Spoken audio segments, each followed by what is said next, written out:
Hey everybody, I just wanted to bring you some information on recovery. It's a really huge piece of what we do here. We're training really hard. I'll be honest with you, it's a very potent and powerful stimulus. It's great stuff, but if we're not recovering, we're missing out on the benefit of our training, and we're going to talk about why. This is something I've been wanting to do for a while. I was working on a paper. I'm not much of a paper writer. I do a lot better just talking with people. And so I want to put this video out, and I want you to use it as a resource. Save it to your iPad, your iPhone, or whatever. Save it on your computer. Just refer back to it, bookmark it. This is definitely going to be a resource for you to use throughout your training. And I'm going to use this, upload it to all of our platforms. So whether you see it in the VIP group or in the members area of our CrossFit site, just definitely use this as a resource. It's a jumping off point. It's going to give you some ideas on how to improve your results and get better even faster than you already are. It's going to expedite your training and how you improve as not only an athlete but just as a human being, getting healthier, getting stronger, starting to live pain-free. So let's talk about why recovery. Well, honestly, it's where the results are made. You train really hard, but that's where you break yourself down. You need to actually go through a recovery to build yourself back up. So this is where your results are going to happen, is during that recovery phase. The other great thing about recovery, why we want to recover, is it feels good. You know, if you train really hard, you're going to get sore. It's natural.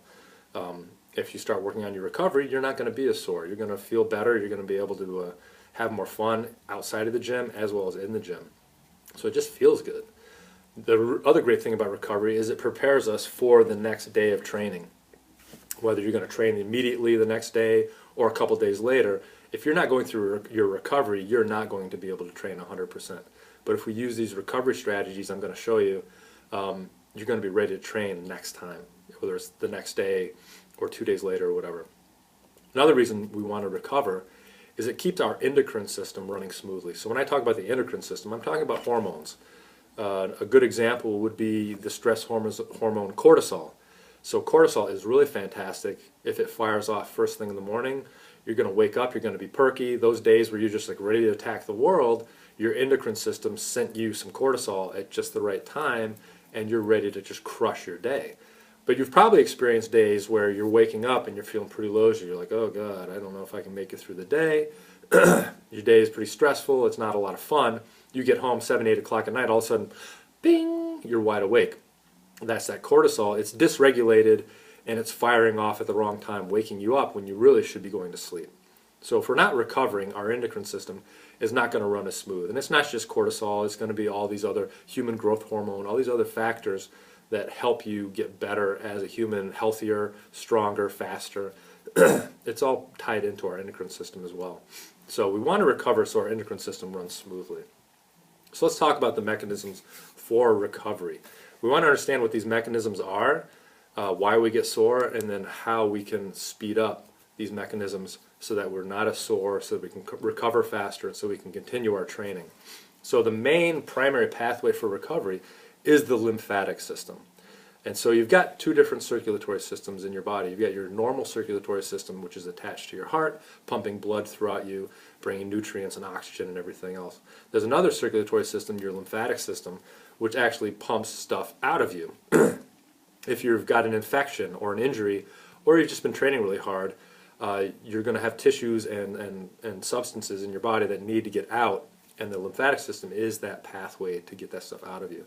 If you're training really hard, your body can't start rebuilding itself until there's room at the site that you were exercising. So if you're breaking down this tissue during exercise, it's got to get out of there so that you have room to then rebuild. And so that lymphatic system is what's going to pump it out. We don't have a heart pumping our lymphatic system. You know, our blood gets pumped through our body just because we got this heart pushing things through it. The lymphatic system doesn't have a heart. The way the lymphatic system moves is through local area muscle contraction. And so it's movement, moving your body, that allows that lymphatic system to flow and clear out these sites, whether it's an injury, an infection, or just post-workout. You've got to move to allow that lymphatic system to flow. It's also influenced by temperature. If you think about it, if these pipes are cold, they're going to constrict, and there's going to be an area of low pressure in that lymphatic system wherever it's cold. Wherever there's low pressure, it's going to draw stuff back down into that site. And so we want to avoid being cold or putting ice on an area. If we think we want to ice something, you're actually going to reverse the flow of your lymphatic system and slow down your recovery process. We'll talk a little bit more about that in a second. I'm going to put a link in the comments below to a really great paper on the lymphatic system and its role in recovery. It's a 10-year-old paper, and it's actually targeted towards breast cancer survivors. It talks about how breast cancer survivors use exercise to stimulate the lymphatic system and speed up their recovery from their cancer treatment. It's a fantastic paper. It really goes in depth on how the lymphatic system works. So it's not exactly keyed into how we train, but it is a really great resource to start understanding the lymphatic system. So I'll include that below. Let's talk about connective tissue next. This is a really big, important part of recovery, because if you're feeling sore and if you're feeling pain, what we think of typically as muscle pain, more often than not, is your connective tissue being tight, being sticky. Your connective tissue, every muscle fiber in your body has connective tissue attached to it. And so just as every muscle fiber is connected in this big bundle creating a muscle mass, these little fibers coming off that muscle fiber, this connective tissue, then bundles up into a ligament or a tendon. And so this connective tissue, its purpose is to be supple and to slide and to glide and to move. It allows your joints to move. It's not just all about your muscles and your bones. We also have this connective tissue which has to be healthy. And so there's a lot of different things that can happen, whether we're training, eating wrong, or not taking care of ourselves, that connective tissue stops working correctly and causes pain. We usually associate it as muscle pain, but it's actually connective tissue that's a problem. So how do we make this connective tissue healthier? How do we restore our connective tissue? First off, I'd like to look at nutrition. The standard American diet is really high in refined carbohydrates. These refined carbohydrates then cause your connective tissue to get sticky, adhere to itself. So you can imagine if you've got connective tissue trying to move over a bone or move over another connective tissue and it's stuck to it, it's going to hurt. All right. So we want to have our nutrition help our connective tissue be healthy and supple. Another way we can make that connective tissue work better is through massage. And you could go to a sports massage therapist or just do some self-massage. Have your loved one massage you. This massage is going to help that connective tissue start moving better, sliding and gliding. We'll use things like lacrosse balls and foam rollers to help with this connective tissue. So use that massage to your advantage. Another thing that helps is heat. So if your connective tissue is cold, it's going to be sticky and you may feel some pain. But if it's warm, it's going to be more supple and it's going to glide better. And so that's going to help you recover. Is being warm, you're going to move better, and you're going to restore that movement to your connective tissue. The last thing I'd want to do with connective tissue is to stretch, because stretching, you want to know what your purpose is and then know how it's going to impact you over time. Because stretching will have an impact, probably for days. After you stretch, you're going to be weaker in that area, because a stretched muscle, a long muscle, is a weak muscle. And so we really want to use stretching sparingly and know why we're using it and have a targeted purpose for using stretching. So first I'd like to address connective tissue issues with nutrition, massage, and heat, and then use stretching as a last resort. So let's talk about some common misconceptions about recovery. I'm going to grab some water here for a second. One of the ones I remember, one of the big ones from when I was a kid, was the RICE method of recovery. And so you probably remember RICE as rest, ice, compress, and elevate. Well, lo and behold, the doctor who originally made the recommendation to RICE, he issued a retraction last year saying, hey, I'm sorry, I was wrong, and went in depth on why he was wrong and some of the things that influenced him in his decisions earlier, and then what he's learned since then, and how RICE has actually held people back from making gains. So let's look at the first part of RICE, the R, which is rest. And we already talked about how movement is really, really important for your recovery. So if we're resting, we're actually stopping our recovery process. I don't think we need to go any further down that rabbit hole. We've already talked about it. So resting, not moving, is going to stop your recovery, and it's going to make you sore longer. The next piece is the I, which represented ice. So icing was actually influenced by early television broadcasts of football games. You'd see an athlete get dinged on the field, they'd go off and sit on the bench and start icing whatever was bothering them, and go back out on the field and finish the game. So icing, people thought that it was how you recovered, but what the athletes were really doing, what icing allows us to do, is stop inflammation from happening so you don't get tight from that inflammation.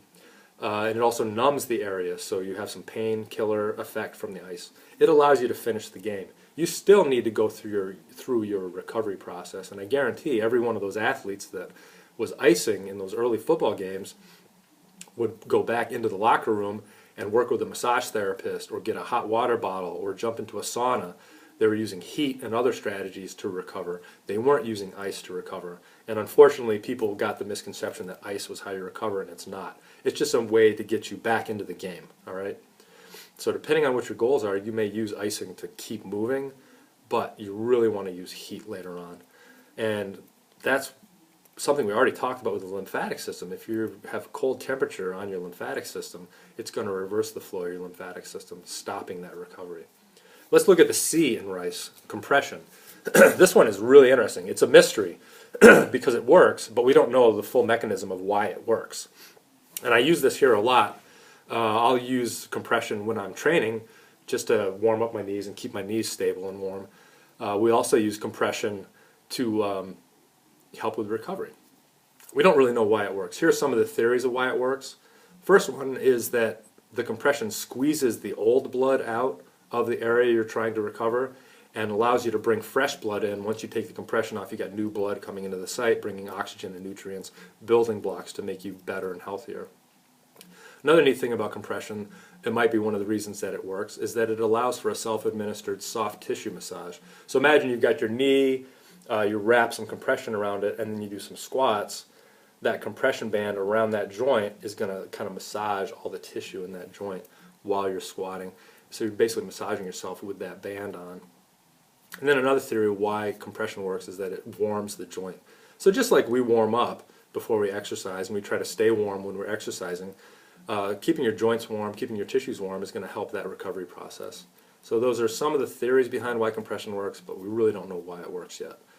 The last piece of rice, elevation, there's just not enough evidence either way on whether this is a really good contributor to recovery or if it's hindering recovery. If you think about it, elevation, you're going to be stuck in one position, you're not moving. So that may be hindering recovery, but if you're elevating something, gravity is going to allow your lymphatic system to drain. So it's kind of a case by case. We really don't know if it's working or not. There's just not enough evidence either way. Another misconception about recovery is the use of non-steroidal anti-inflammatory drugs. You may remember rice used to have an additional I in it, ibuprofen. So people were using non-steroidal anti-inflammatory drugs thinking that they're helping their recovery when in fact they're hitting the pause button on recovery. So inflammation is how our body recovers and heals itself. And if we stop that inflammation, we're stopping the recovery process.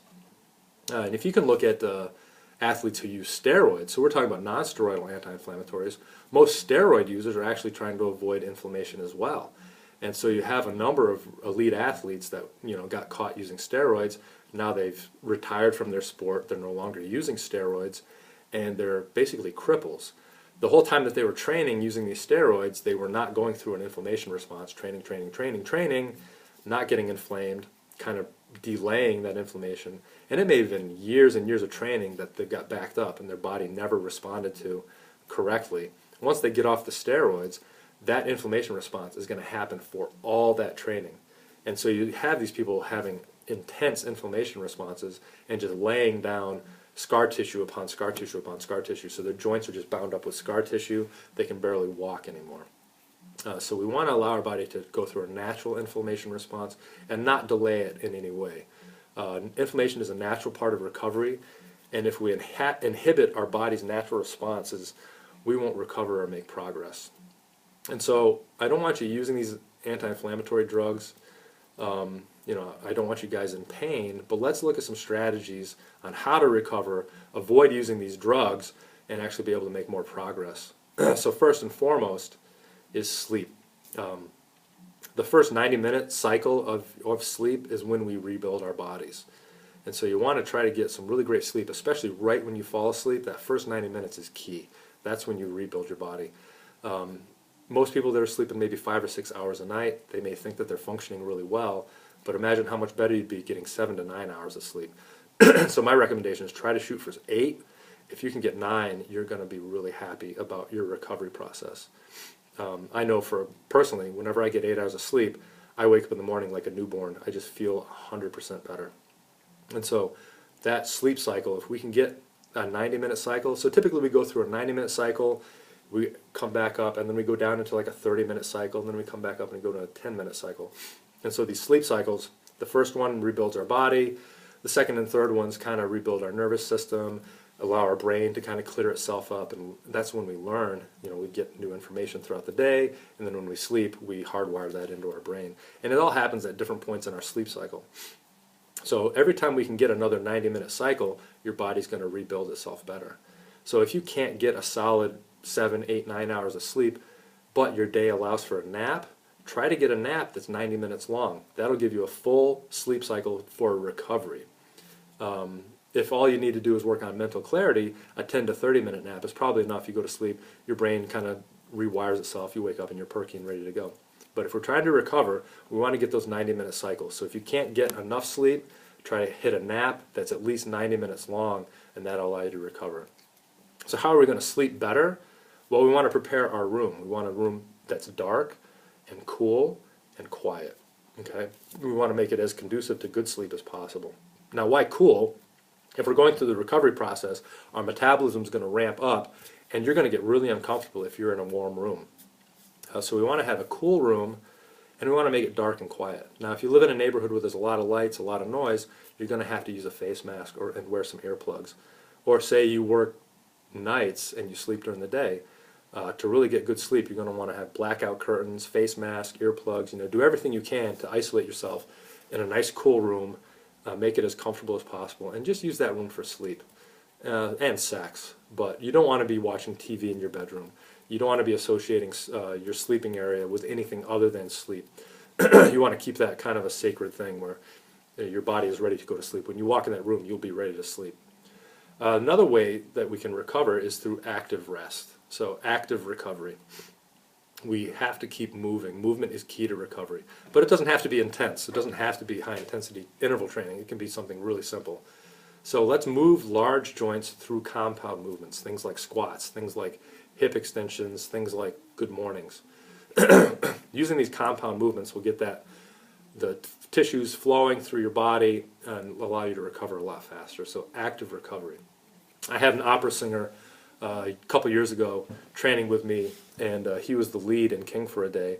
And we'd had a workout the day before, and he's like, yeah, I feel great. I'm going to go perform tonight, and then I've got another performance tomorrow night, so I'll come in and work out.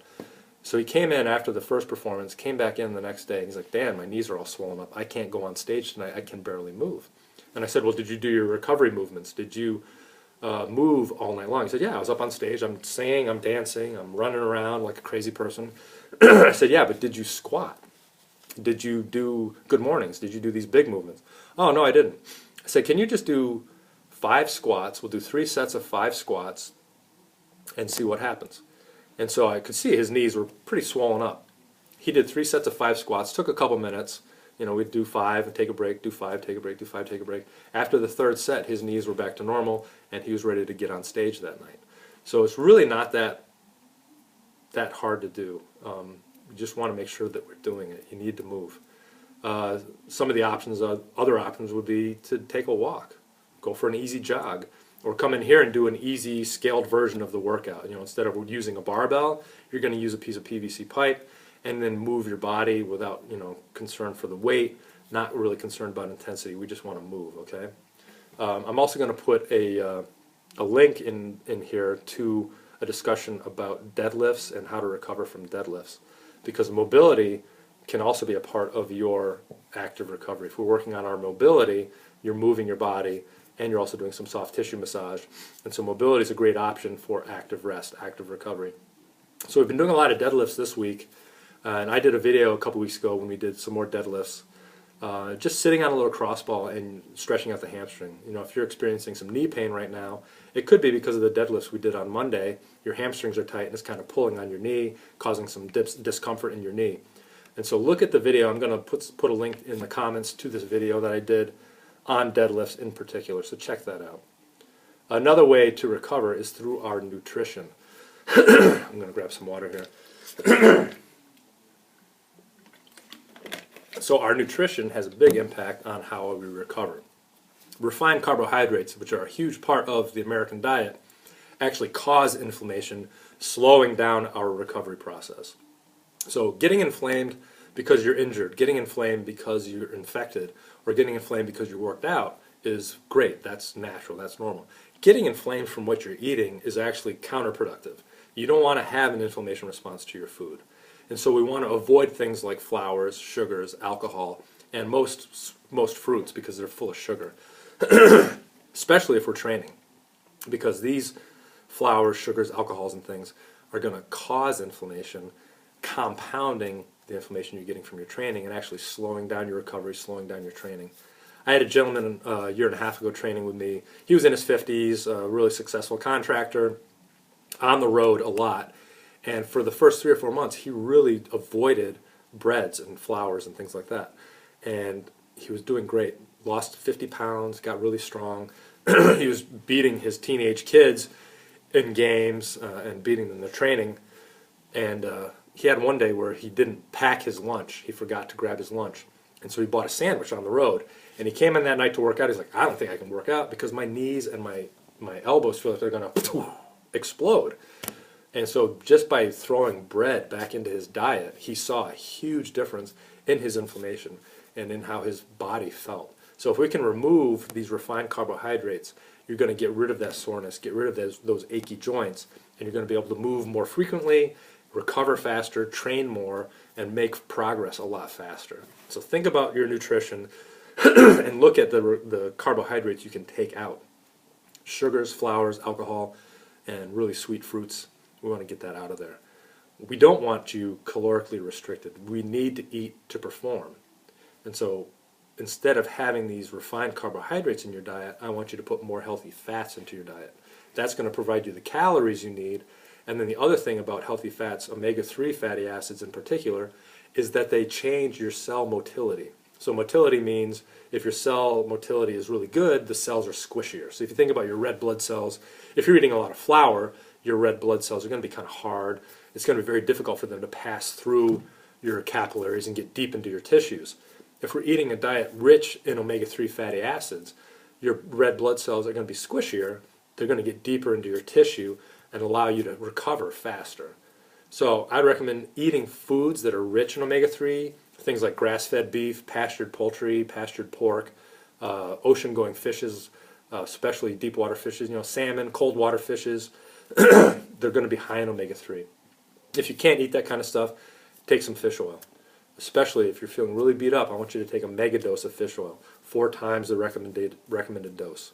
The only risk when you're taking fish oil is that you're going to bleed out. Once your blood cells are more motile, they're squishier, if you do get a puncture wound or if you have an ulcer, you could bleed out really quickly. So if you've got an ulcer, avoid the fish oil. If you're a soldier going to go down range and get shot at, avoid the fish oil. But most of us, we really need to increase our omega-3s, helping us to recover faster.